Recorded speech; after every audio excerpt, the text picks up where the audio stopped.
Who's that coming down the track? It's a mean machine in red and black. Ain't nothing finer in the land. Them drunk obnoxious Georgia men. Go, go! Go, go!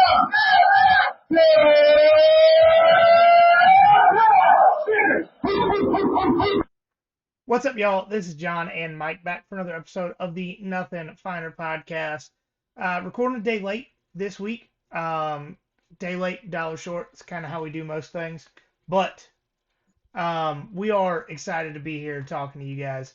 Tonight, we are doing part one of the biggest question for each SEC team heading into spring games. Part two will be on Thursday with Caleb and I.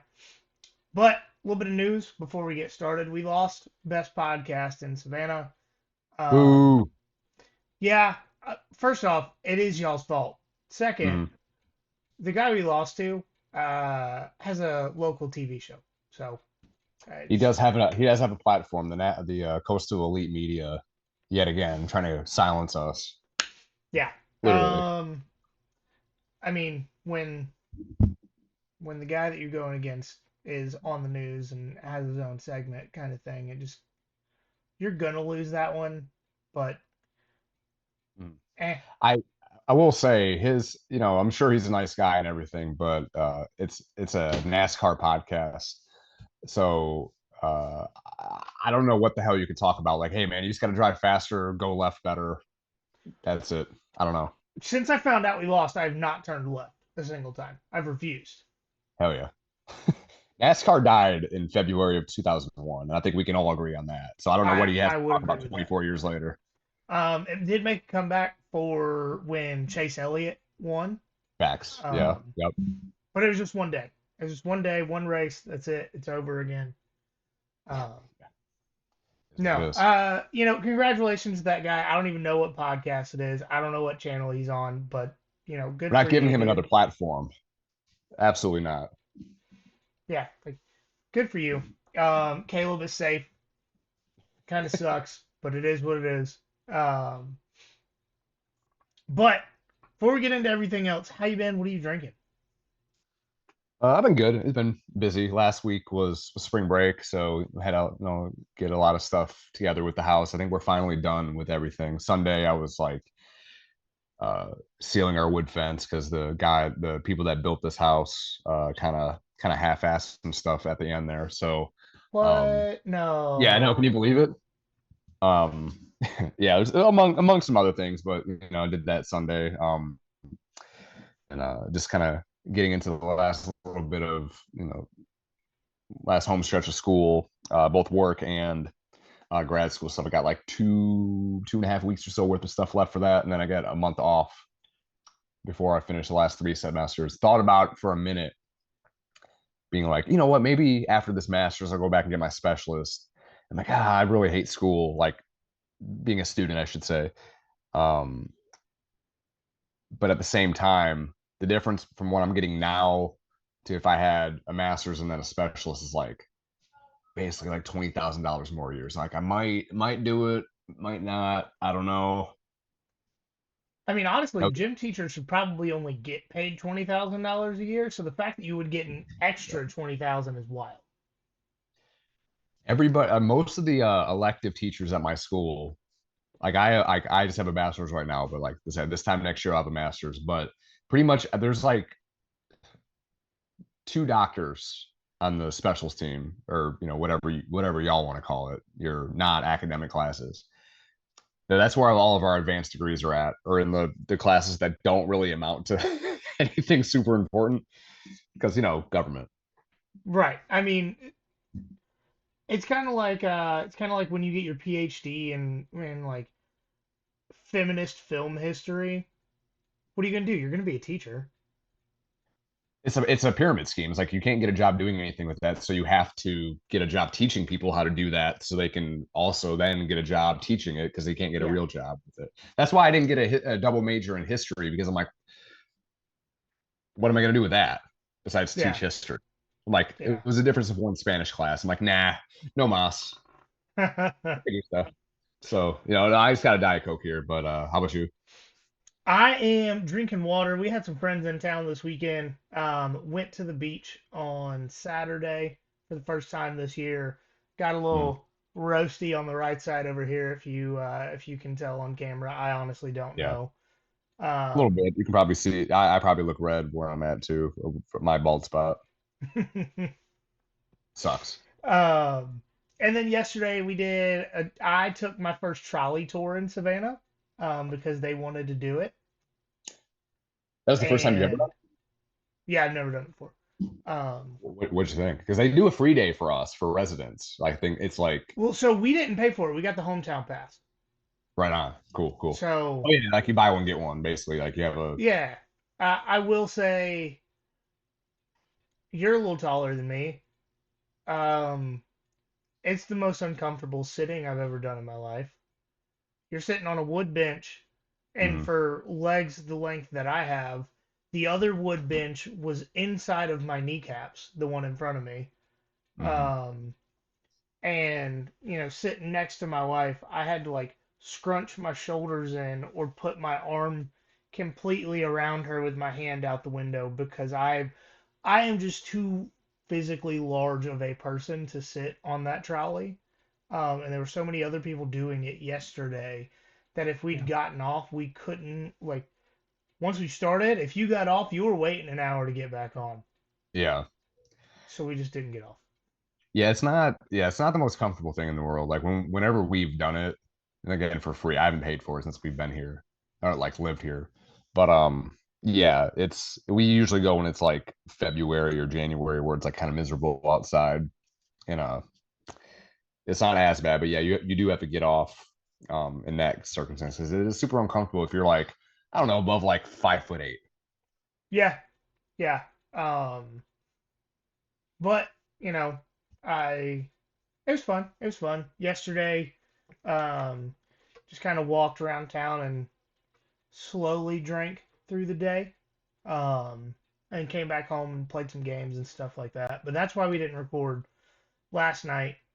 These are friends that we really get to see like once a year, and they There you go. extended their stay to stay last night, so we, did whatever we could with them. Right on. There you go.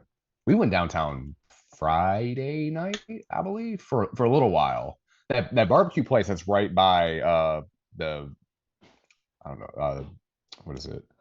I mean it's right at the Like end where like Riverside. the yeah what is it like District Barbecue or whatever it is. Mm-hmm. I didn't think anything of it. Like that was one of the places like that we can get a seat at the time we went. Right. But I dropped Jen off and got parking. Uh, the sandwich that she got me was like brisket and like pimento cheese and like this like some other stuff on it. Dude, that was good. Like I Yeah. hadn't had good barbecue like that around here since we moved here. That was good. I will say free ad here. Trix Barbecue in Savannah. They just moved towards like between downtown and Garden City, kind of. Okay. Um, First off, this place has been owned by the same family for generations. Historically black business in Savannah from like the World War II era. Okay. Barbecue's been passed down. Um, they're old school in the way they do it because they cook the same amount of food every day. They open at 11:30. They're sold out at noon.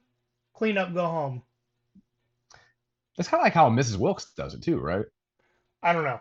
But I I, will I haven't been to. say, of the barbecue that I've had in Savannah, it's like 5 or 6 different places.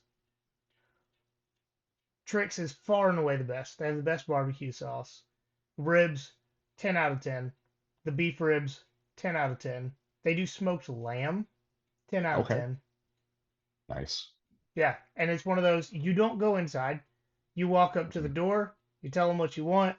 They point at the cooler, tell you to get a drink, and go wait for your food. There's a place like that. We're like super just food takes here, but there's a Mediterranean place it's near Forsyth Park that was kind of like that too. That was like really really good. Yeah, I can't remember the name of it to give them a free ad, but yeah, yeah. those places are the best. If it has bars in the window, man, you got to go. Yeah, no, for sure. I will. There are like 3 or 4 restaurants in Savannah that I will always pre-add if it gets brought up because, Mhm. you know, top tier, like best of the best of that type of food that I've had in the city. Mhm. All right, we're getting to a little bit of baseball, and Baseball's done. There's no sports going on until football season. yeah, it was a rough weekend for the Diamond Dogs. The bullpen pitching really fell through. They were in the Saturday and Sunday games late, but couldn't pull it out. Went to the 10th on Sunday. Luckily, I will say for the future of the program, since Wes Johnson has become the head coach, the pitching has only gotten better. Mhm. I'm sure we all remember the year before Wes Johnson took over when Georgia was losing games that they scored 17 runs in, and that is not a joke. It's tough to do, but we did it. Regularly. Yeah. But for the rest of the season, we're not going to harp on the swept series. The Dogs are playing number one Arkansas this weekend in Foley Field, another team that has great Ooh. pitching. But Chris Phillips, one of the questions he had for Arkansas going into the year was, can the hitting match the pitching? And this year they have. They've got some great hitters on that team this year. And the Dogs dropped to number 7 this week behind Arkansas, number 1, and then Clemson at number 4, who they play next week. And to finish out the rest of the schedule, there's going to be a lot of names and a lot of numbers, but it's just kind of to emphasize how, yeah, they got swept by Texas, but the season is nowhere close to done. They have a midweek. The next midweek game they have that's not this week is number 18 Georgia Tech. Okay. Then they have a series at number 17 Vanderbilt, a home series against number 19 Oklahoma. They have an easier week with a game against Kennesaw State and a weekend series against the only team in the SEC without a conference win, and that is Mizzou. And then they have a series at number 12 Alabama. Then last home series of the season is against Texas A&M, who, as we all know, started the season number 1, dropped to unranked in March for the first time in the history of college baseball. That team just beat number 1 Tennessee 2 out of 3 this past weekend. So they're not dead. T'Challa, I am not dead. I mean, any given weekend, man. I mean, SEC best baseball conference in the country, best basketball conference, arguably still the best football conference. Yeah. I mean, we talked about it the last week. It is the best football conference. They won the SEC Big Ten Challenge. I mean, there's no debate there. They did. Yeah, but and we weren't even homers about it. No, we weren't. No, we said Georgia would lose to Oregon, right? Yeah, they get spanked by Oregon. Yeah, in Eugene. Right. And did you say they play at home again? They play at Clemson for a midweek? I believe it is home. No, it would be away because they played at home last year, right? Yeah, that was like that marathon. Yeah, that was game. 15 innings. Georgia walked it off. I'm getting it pulled up here. Yeah, so tomorrow they actually play Presbyterian. Is the midweek that I missed there. Okay. But it is at Clemson on April 22nd. Dang. Okay. Yeah. Not going to be an easy. They've got arguably 5 easy quote unquote games left this year.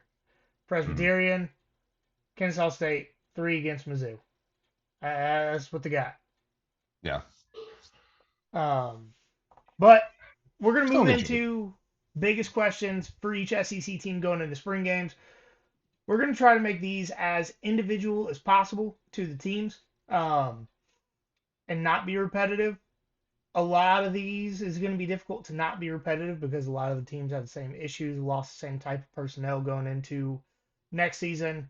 As I said earlier, it is going to be a 2-parter, and we are going in alphabetical order. So, yep. First in alphabetical order, Alabama. So, biggest question for Big. Alabama going into the spring games: how much better can the offense get in one off season? Obviously, they swapped out their offense coordinator for Ryan Grubb. Everyone in college football wanted him. He went to follow Kalen DeBoer at Alabama. But here's the thing: Jalen Milroe is admittedly not Kalen DeBoer's prototypical quarterback, but he was still very good for the level of talent around him over the last 2 years. A lack of wide receiver depth, a lack of protection at O-line, not a consistent guy at running back. And last year specifically, Milroe may have been prone to turnovers, 11 picks, 6 fumbles, but he personally accounted for 66.9% of the offensive production last season. It's tough to make that up. Yeah. Yeah. And as of right now, it looks like Ty Simpson is the favorite going to get that starting quarterback job. So that's probably good news for them. Austin Mack, who followed Kalen DeBoer from Washington to Alabama, is another option. But here's the thing. Last year, Jalen Milroe was admittedly through himself and the coaching staff. He did not play up to the standard that he set for himself or the standard that the coaches had for him. They never thought about anybody else at quarterback. I don't think they could have. That would have been like a Faton Bauta situation. Right. And then, on top of that, they lost the traitor, Justice Haynes, to Michigan. Hate to see it. But I mean, he's a traitor in two aspects. First, he went to Alabama, and then he went to the Big Ten. If you're a zombie to me, you're not even dead. You're dead. You came back to life. You're dead again. Team Jacob. Or I don't know Twilight like that. But how can this one off season, can they fix the offensive line? Can they find somebody other than Ryan Williams at wide receiver? Because Jeremy Bernard is there. I've heard about him. It's not very often he made his presence known last season. I mean, do we know? So Ryan Williams presumably is going to be 18 next year. Do we know he's already if that's 18? Oh no! Right. Honestly, I'm surprised anybody remembers his name now that he's not 17. Yeah. I mean, aside from the fact that he was arguably the second best wide receiver in college football last year as a true freshman, but 17 is what really matters. For some, certainly. Yeah. All right. Moving on to Arkansas. Can the defense improve enough for Sam Pittman to keep his job? We all know Sam Pittman was on the hot seat going into last season, and even with him finishing the season at 73rd in total defense, 110th in passing, 34th rushing, the Hogs overachieved and made a bowl game last year. It finished the season 7-6, which it's not that far removed from the Chad Morris era, so no one is disappointed in a 7-6 season. But they won the Liberty Bowl again. Like that's right. Yes. That's Sam Pittman's Super Bowl. Some would say. But and to be fair to Arkansas, Taylor Green was injured for a significant portion of the season. They had 4 running backs play significant snaps last year. Not a single one of them was able to play in all 13 games due to injuries. Yeah. And they still, I want to say they definitely had a top 40 total offense last year. So it's not like the offense was the problem. But, last season it was mostly the secondary that was the issue. They were able to get to the passer. They were able to stop the run. I mean, we saw them completely shut down Ollie Gordon in that Oklahoma State game. The issue is the passing defense. They gave up an average of 12.39 yards per completion in 2024. It's not good. It's not going to cut it, especially with the level of quarterback play in the SEC last year, who they played. Not great. Right. Like you played Texas A&M with Marcel Reed and gave up passing yards. Yeah, notably not a good thrower of the ball. Right. I will say, bright side for the Hogs, they got 4 defensive backfield transfers out of the portal that will all need to step up in 2025. Sam Pittman does also recruit at a good level for Arkansas.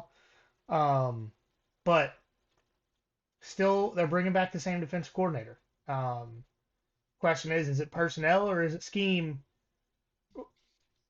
I think this year we'll know by the middle of the season if I believe Travis Williams will be able to keep his job, and Sam Yeah, Pittman along with that. yeah, we'll see. Auburn, and this one I wanted to go a lot of different directions here. I did, because you know, so you had Peyton Thorne last year, arguably terrible, Yeah, but he's mid gone. at best. Yeah. He's gone. Did you know Auburn was a top 20 passing offense last year? How? I don't know. It Like doesn't make sense. in like yards per game or like efficiency? Yards and yards. That's okay. Interesting. Yeah. So Peyton Thorne couldn't have been that bad. To be fair, they had Keandre Lambert Smith and Cam Coleman, Jarquez Hunter out of the backfield. But second Faton Bowder reference of the day. He had skilled players around him and still couldn't play. So then I was like, all right, so why did they suck last year? Oh, well, actually the defense was good. All right, so what does Auburn need to improve on? Because Peyton Thorne played better than you could have expected him to.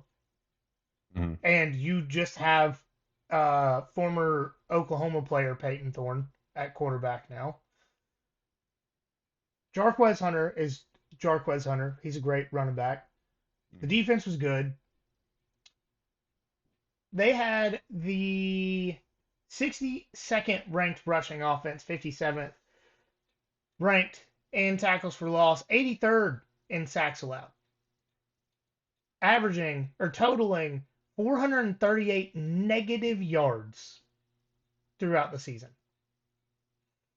Yeah, that's not good. No, if they had zero negative yards last year, Auburn. We're talking about Auburn with Peyton Thorne. They had 0 negative play yards last year. They were tied with LSU for total offensive yards. Busting nuts. Yeah. That's wild. That's wild. Yeah, I have to go back and look at that too. That's an insane, just bunch of stats you just rattled off. So, how do they move forward? Pun very much intended. They've got to improve the offensive line. How can they do that?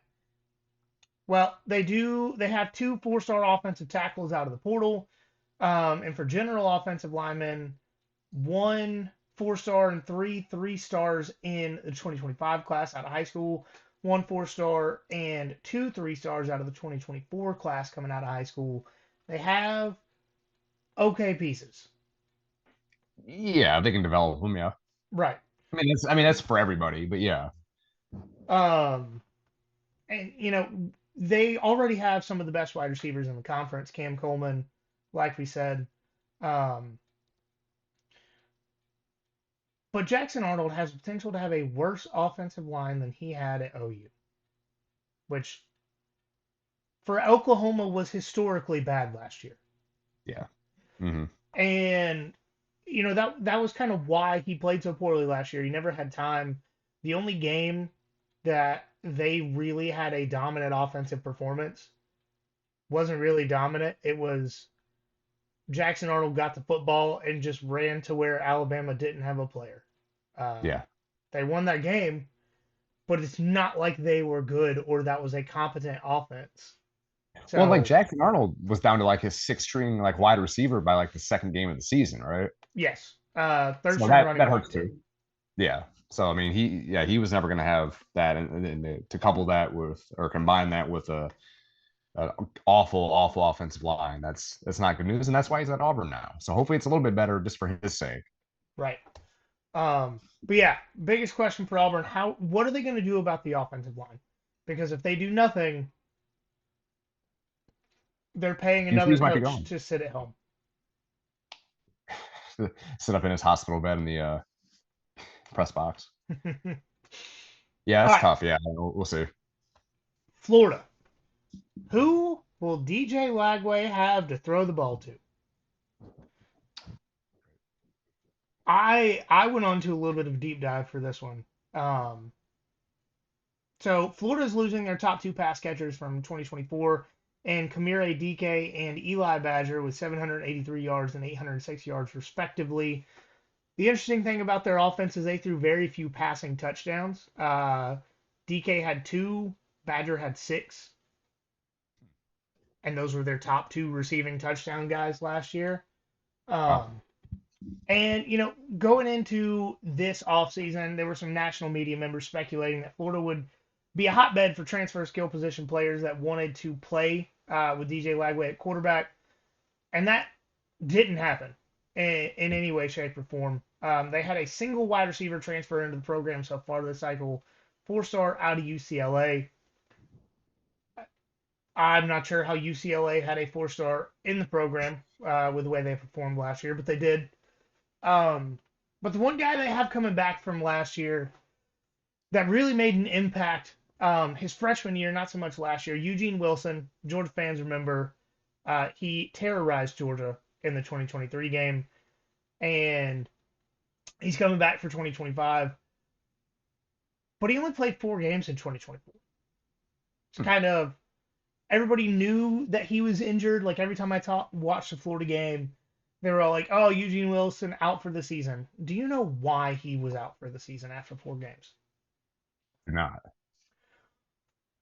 He has a genetic hip issue that he had to have surgery for. Yeah, that's not really good. No. No. Billy Especially that someone needs a Napier running catch. Yeah. said, yeah, Billy Napier said that it's a wild situation. That's Paraphrasing. not something you want to hear from your coach. Paraphrasing slightly, but no, he said Okay. something along the lines of it is a wild situation. We hope to get him back at full strength. Mm. My brother will Wild play and him. hope He also, are he not also what had, you want to hear. my brother also had a hip issue as a kid, and we'll say that also derailed his wide receiver career. Yep. Probably.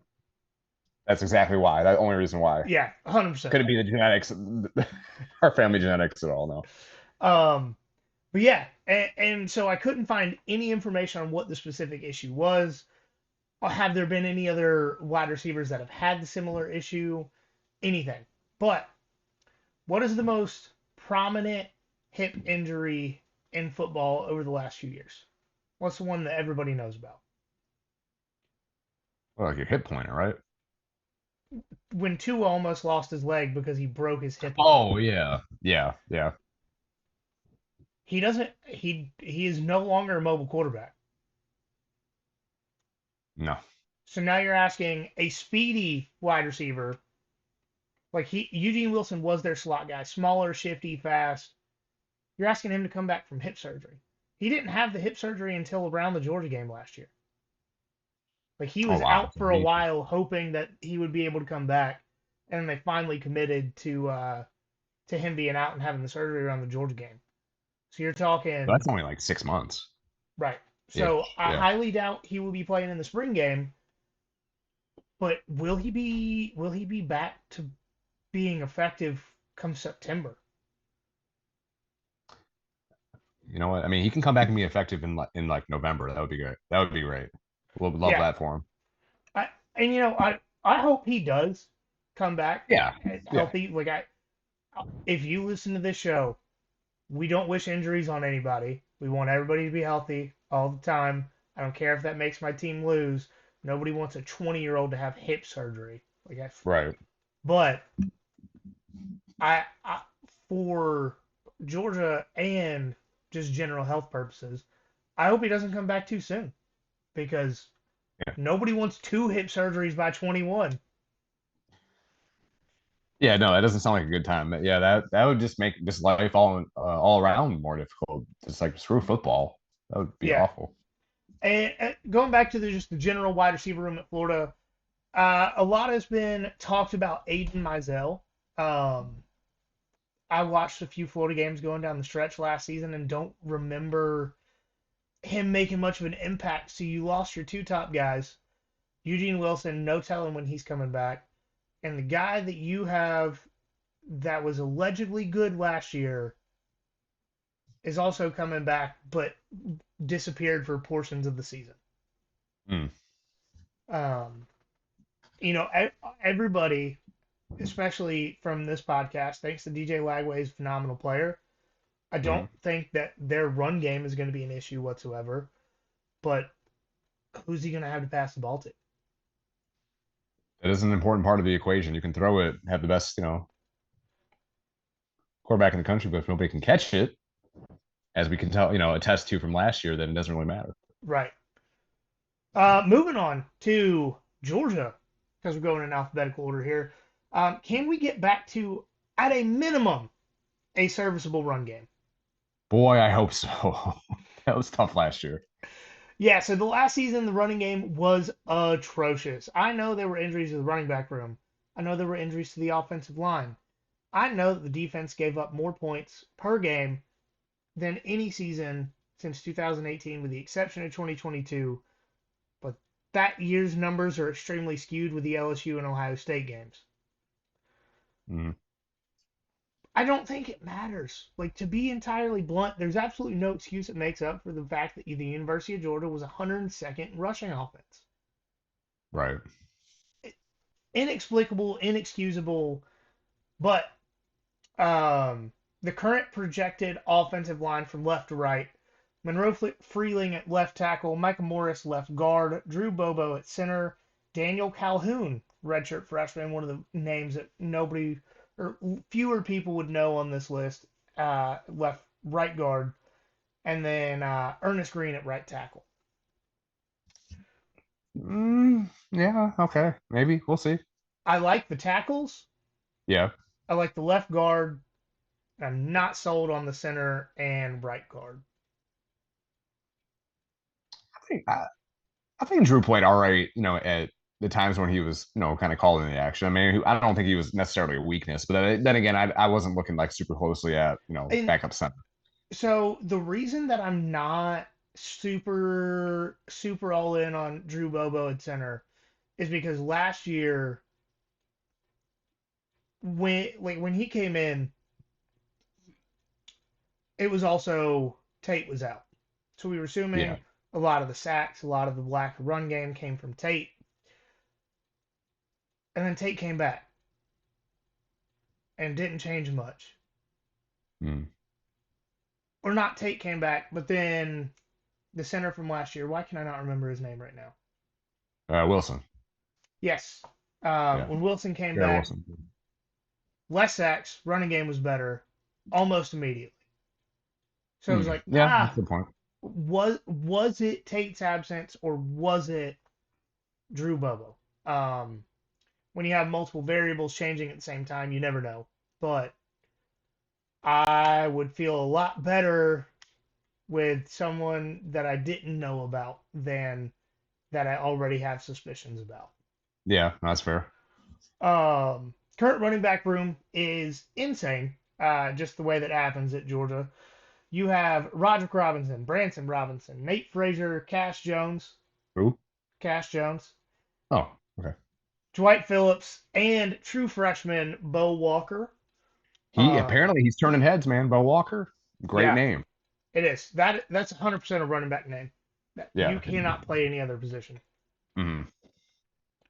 I But mean, as long as the running back room is healthier, I mean, it should be, and obviously the line as well. But fingers crossed. I mean, next couple months are gonna be vital for that. no, I agree 100%. And I will say, with those two position groups, and Mike Bobo calling plays, and Kirby Smart still being the head coach, most of the big games being at home this year, I think that is an underrated fact of the run game sucking last year. You Mhm. played in some of the loudest environments in all of college football last year. Your offensive line can't communicate. It's an issue. Yeah. Those difficult games are at home this year. Starting off Kentucky, Texas, Bama, Ole Miss, all those games are at home. Huge. Yes. Um, so the run game will be better. We don't know to what extent, but it's got to be better Yeah. because if it gets any worse, I think there are coaches that don't have jobs at the bye week. Mhm. I would Kentucky, hope so. Kentucky, another program of coaches that may be looking for jobs at the bye week. Um, this is the It's first. crazy that what was it? Two off seasons ago when uh why am I blanking on his name? Liam Cohen No, the head coach. My God, or Mark Stoops. Mark Stoops. Yeah, that he was like on a plane going to Texas A&M, and then he's like, "Oh, psych, not coming Uh back. huh. Or I'm coming back in $10 million a year now." How he's probably possibly on the hot seat, He should and his be. staff. Yeah, yeah, he If he's should be. not, he Last should season was be. awful. Yeah, Um, but this is I call this a smorgasbord team because I think they got more questions than answers at this point. Uh, they got to be better at quarterback, O line, running back, pretty much the entire offense. Defense was actually pretty good last season, but the entire offense has to improve to being an offense and not just a timeout for the defense. yeah. Uh, so Kentucky was 114th in total offense, 81st in rushing offense, 112th in passing offense, and 119th in scoring offense, aka last in the SEC. Yeah, it's hard to win games like that. They were second to last in every other category of offense, but it was never the same team that was worse than them.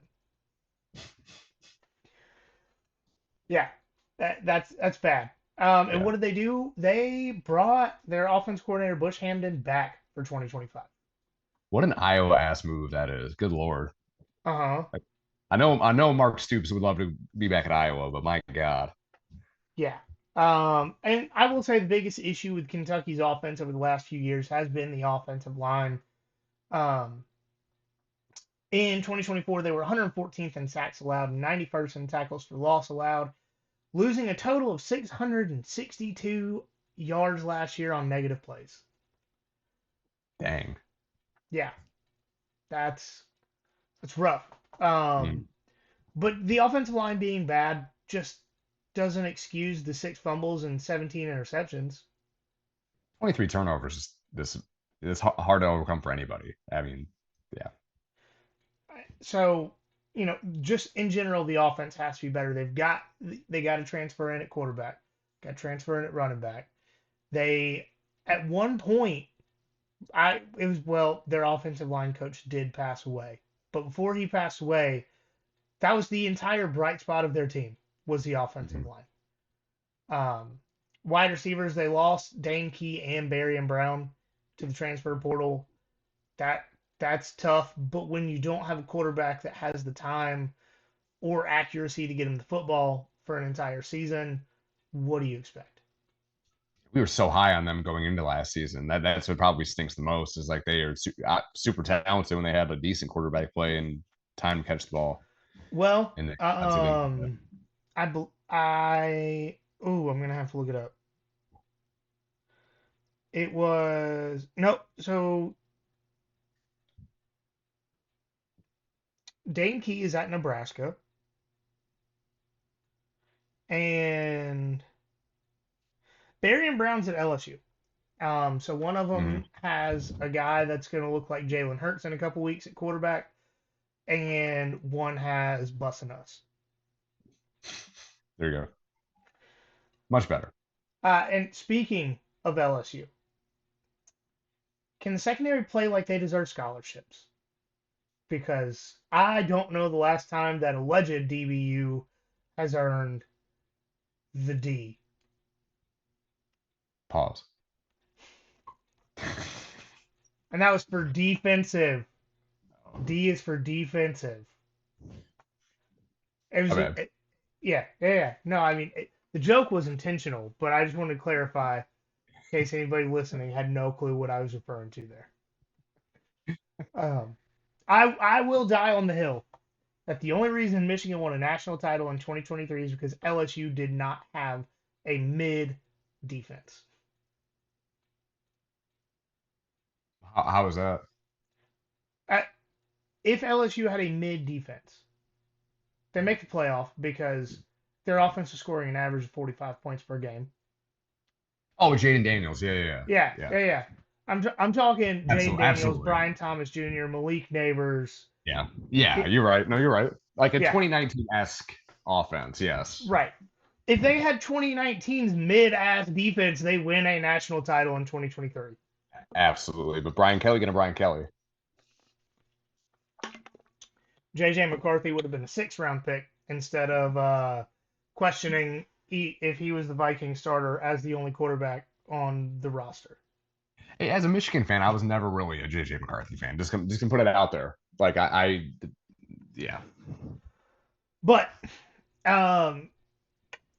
specifically, the secondary for LSU has been awful for a very long time. Pretty much since 2019, we're talking this will be the 6th season of just a god awful secondary. We're just going to compare 2024 and 2023 because they did improve last year. Not a lot. But in 2024, the secondary allowed 2,916 yards. Here's the part that makes you sad as an LSU fan. The secondary was better last year and still allowed a passer rating of 131.9. Yeah, tough to win with that defense. But here's where you get to feel better, LSU fans. In 2023, they allowed 3,323 passing yards with a passer rating of 143.58. It's an improvement. It's an improvement. Like a 400-yard improvement. But yep. That mean more wins? No. Nope, it did not. And yeah, but I will say if LSU's secondary can continue on the track that they have over the last few years in the hunt for the playoff this year, like they should have been the last 2 seasons, and the secondary doesn't even have to be good. It just has to not suck. Yeah. And they're a playoff team. Be mid. That should be their mantra. They tap that sign. They're going out there, be mid. Yeah. Be mid for LSU. Yeah. Yeah. No, like you don't have to be good. You just you have to not give up like 75-yard passing plays to Southern California and lose on national TV to a team that barely makes a bowl game. And that benched their quarterback. That beat you in that game. He wasn't good enough to beat Big Ten teams. Let Michigan beat them with no offense. I mean, good God. Right. And then the last team we're going to talk about is Mississippi State. I know most people didn't watch Mississippi State very much last year, except for the Georgia game, at least our audience. But this is another defensive question. Their offense was good enough to win more than 2 games last year. Yeah, we talked about that a lot last week. And this defense was almost actually, this defense had worse ratings than Kentucky's offense. 125th in total defense, 104th in passing defense, 129th in rushing defense, and 117th in scoring defense. Those are all last in the SEC. Every single one. As they should be. It's atrocious. The defense was not just bad or awful. It was historically terrible. I will say the good news for the Upside Down World Dogs, they got 12 defensive transfer portal additions in this class. Got a new defensive coordinator in the brightest spot that I can say. It can't get worse. Yeah, they can. I can't imagine a world where they would be. Nope, it can't get worse. And one of the quotes that I say frequently in my life was one of the NCOs that I had when I was in the military. It would just be a real terrible situation, and he would say, "The good news can't get worse." Yeah. And he's like, "And if it can't get worse, it can only get better." That's a great way to look at life. Yeah, It really like is. It really is. yeah, like it's either not as bad as it could be, or it can only get better. Yeah. So, it's either positive now or will be.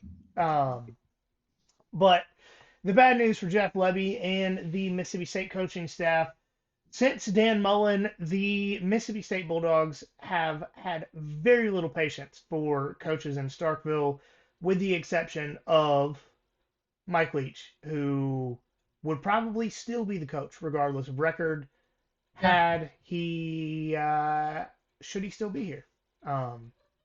So, I mean, Wait, who took over after Mullen? Like between him and Leach? From Penn State. Oh, Moorhead, right? That's Joe right. Moorhead lasted 2 seasons. Of course. And then you had Mike Leach. And then you had Zach Arnett for 1 year.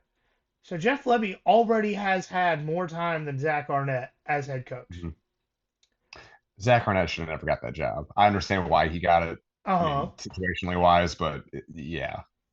Now the question is, does Jeff Lebby earn more time than Joe Moorhead got? Well, as long as he does, as long as he doesn't talk about how he's a player get into a fist fight over dog pee in the Egg Bowl. And just talk about how they're picking on a carpetbagger or something. Like, yeah, that would be a good way to go. I don't know where Levy's from, but it can't. Just PR. I don't think in his in a press conference he has said they'll have to drag my Yankee ass out of here. I also don't think the first thing he did when he got to the program was ask what ring size everybody wore. No. So he's already off to a better start than Joe Moorhead. But if he can't fix the defense, the outcome's going to be the same. Mm-hmm. And that does it for part 1 of biggest question for each SEC team going into spring games. I'll come up with a wittier title when I post the episode because that's way too many words. I know most of y'all can't read. That's why you listen to podcasts. But thank you guys for your support, especially in the Best of Savannah. We can't compete with a TV show. Is what it is. But make sure you follow us on social media at nothing.finer.pod on Instagram, at finerpod on Twitter, Facebook, YouTube, TikTok. Just look us up. You will find us there. And most importantly, always remember there is nothing finer in the land. Oh, you're muted. Oops. Drunk obnoxious Georgia fan. My bad.